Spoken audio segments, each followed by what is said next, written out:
The shadow in the mirror. Lily moves into her new apartment and notices an old mirror left by the previous owner. Every night she sees a shadowy figure standing behind her in the reflection, but when she turns around no one is there. One night the figure steps out of the mirror and whispers, "I've been waiting for you." Lily realizes that the figure looks exactly like her and, with a chilling smile, the shadow pulls her into the mirror, swapping places with her. Now, Lily is trapped in the mirror, watching her doppelganger live her life. The attic secret. Jake hears strange noises coming from the attic of his new house. When he finally gathers the courage to investigate, he finds an old dusty doll and a diary. The diary details a series of gruesome events that happened in the house, and the doll seems to move on its own. One night he wakes up to find the doll sitting on his chest staring at him.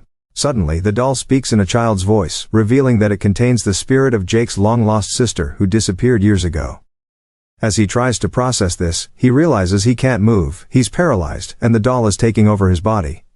The ghostly whisper. Emma starts receiving phone calls from an unknown number.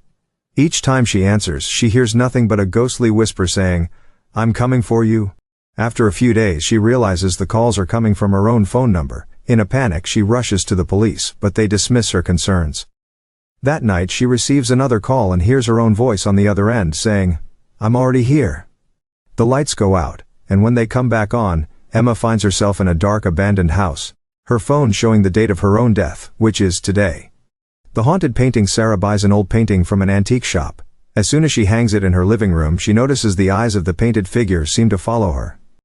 One night she wakes up to find the figure has left the painting and is standing at the foot of her bed.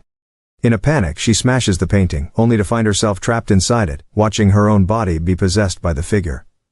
Now, she is part of the painting, doomed to watch others fall into the same trap. The silent forest. Mark goes camping in a remote forest. At night, he hears children laughing and sees small figures running between the trees. The next morning he finds old toys scattered around his campsite and realizes he is not alone. As night falls he hears the laughter again, but this time it's closer. He turns to see ghostly children surrounding him, their eyes hollow and black.